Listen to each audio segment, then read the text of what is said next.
Most people have been taught compound interest in a way that is almost perfectly designed to mislead them. They are shown a chart.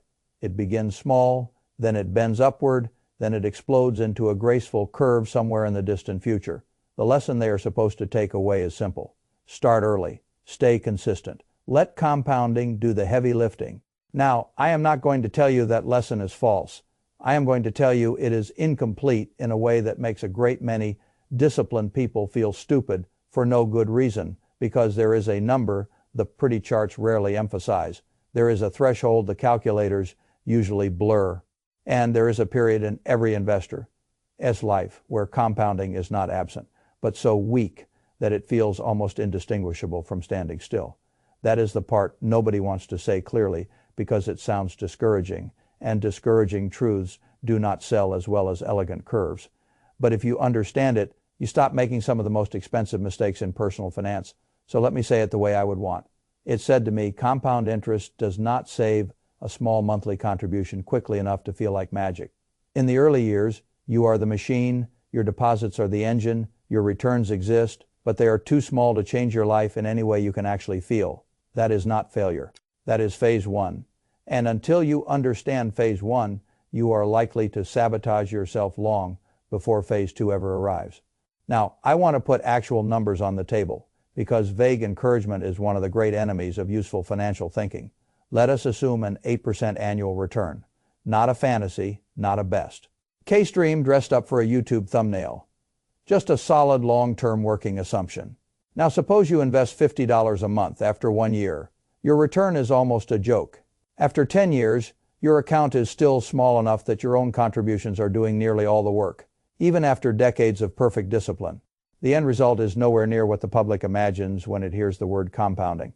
That is not because compounding failed. It is because the pile never got big enough soon enough for the percentage to matter in a human way. Fay file site Fay turn 24 file 0 Fay. The distinction changes everything. People think compounding is a strategy. In the beginning, it is mostly a side effect. The real strategy is pile building. Let me explain it. The way a mechanic would understand it, think of your portfolio like a turbocharged engine. A turbocharger does not feel dramatic at low RPM. It is physically there, it is technically working. But until the engine reaches a certain speed, the extra force is too weak to transform the driving experience. You are still getting almost all the useful power from the direct combustion itself.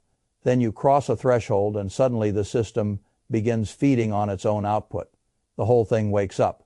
Drivers call that being in boost. Your portfolio does exactly the same thing.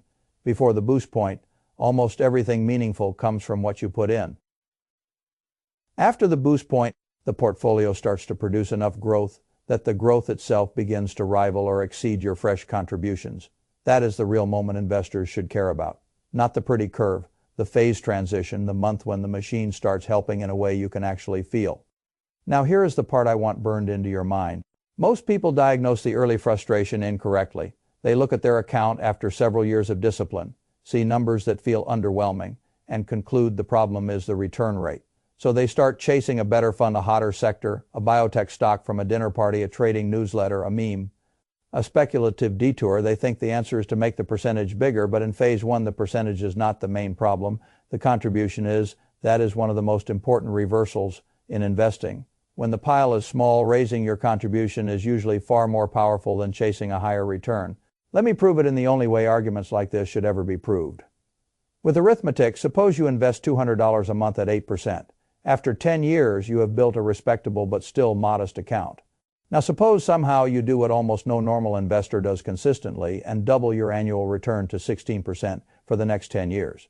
The result improves, yes, but not nearly as much as the fantasy in your head expects, especially once you account for the volatility, behavior errors, and panic decisions that usually come attached to the pursuit of extraordinary returns. Meanwhile, if instead of chasing 16%, you simply raise the monthly contribution materially while keeping the boring 8%, the end result often beats the flashy path with less risk, less emotional damage, and far less chance of doing something stupid. Fay site. Fay turn 24 file 0 Fay. That is the first great lesson. In phase one, return chasing is usually an emotional solution to the wrong problem. The right problem is fuel. Now, there is another thing the financial industry rarely wants to say plainly. A lot of the system is monetized around your dissatisfaction with boring progress. There is no glamour product attached to increasing your automatic contribution to a broad low-cost index fund and then leaving it alone. There is not much fee revenue in a person who simply deposits more money every month and refuses to touch the portfolio. That investor is wonderful for himself and boring for everyone trying to sell him complexity.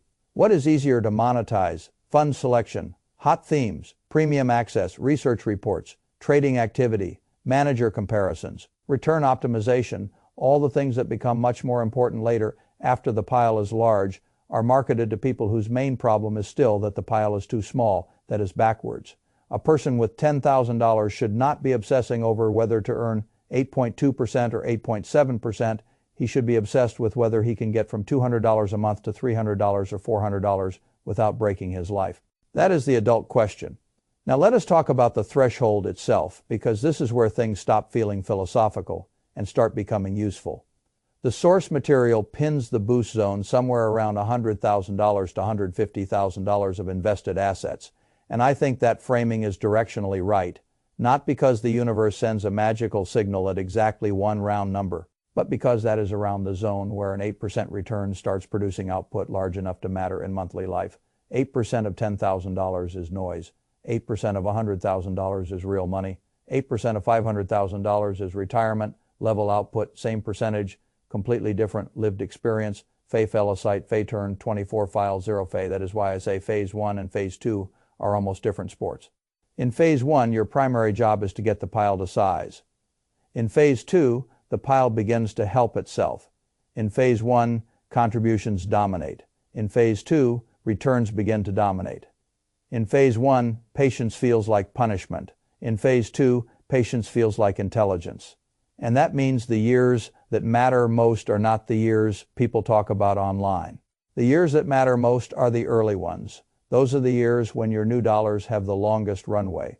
A dollar invested in the first year has decades to compound.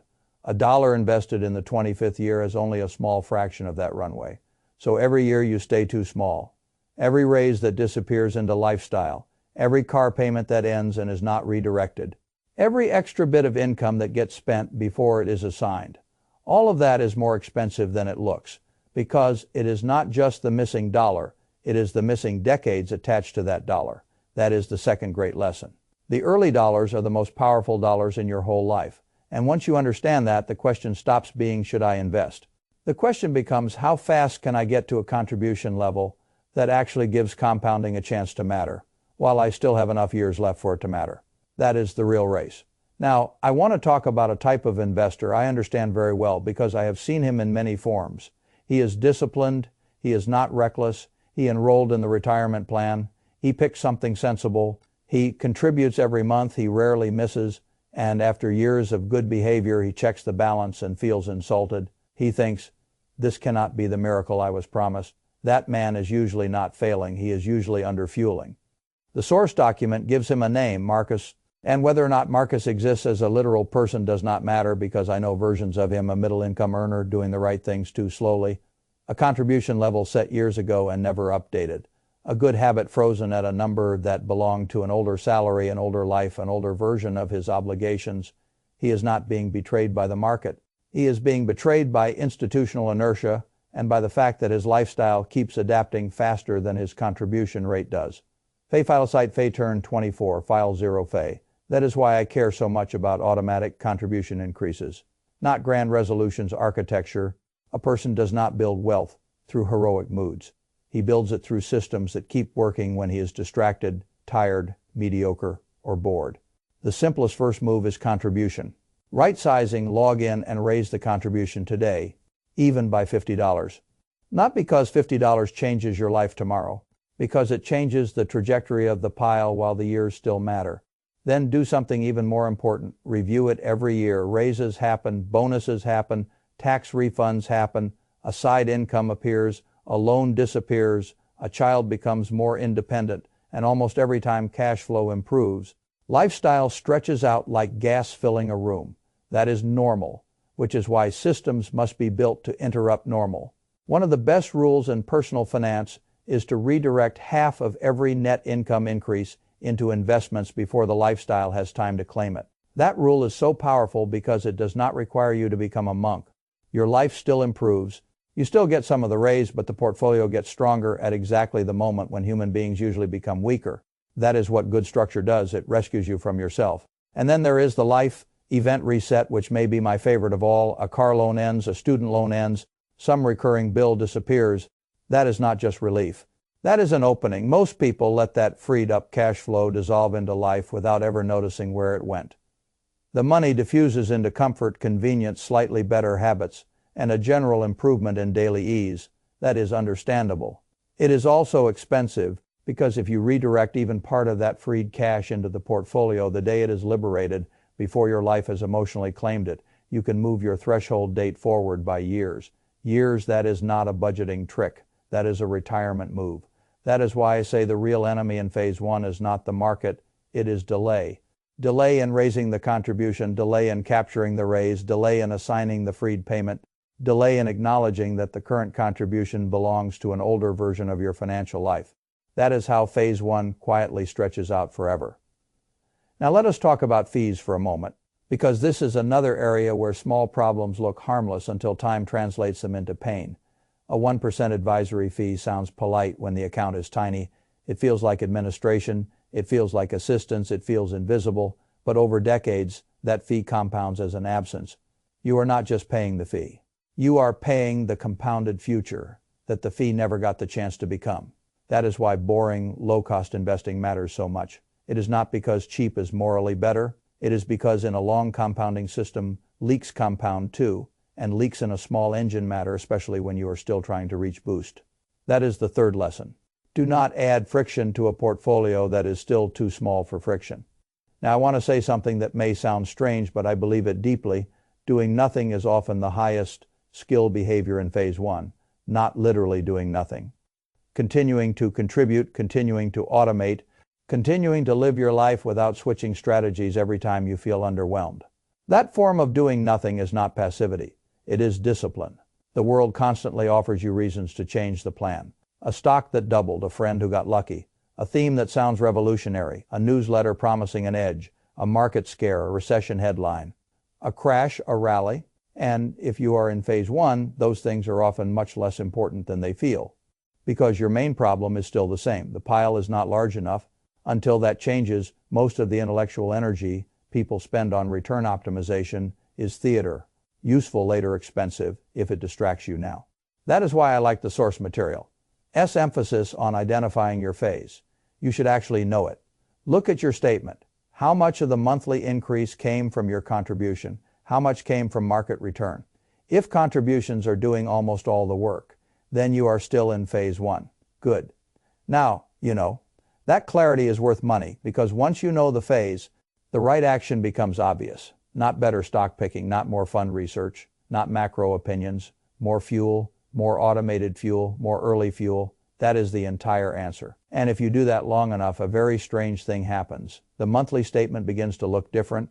The returns line starts to matter. The account no longer feels like a bucket you are filling by hand. It starts to feel like a machine with momentum. That is phase two. That is when compounding finally stops being a concept and starts becoming an experience.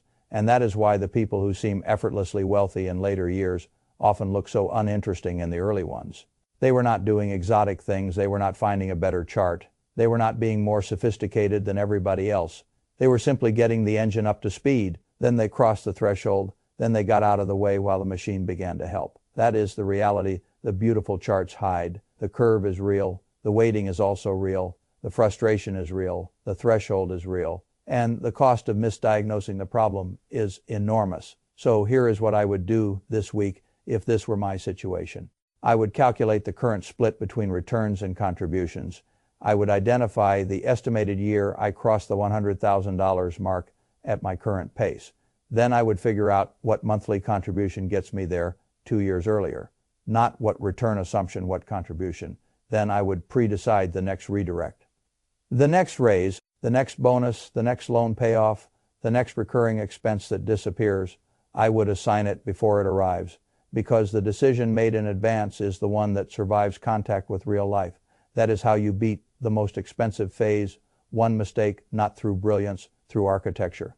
And if you keep doing that, one day the account will stop insulting you. One day the machine will stop feeling hypothetical. One day compounding will stop being the promise and become the result. And when that happens, the people around you will think the portfolio suddenly got smart. It did not suddenly get smart, it finally got big enough to matter. That is what phase 2 really is, not a miracle. A threshold you reached before time ran out.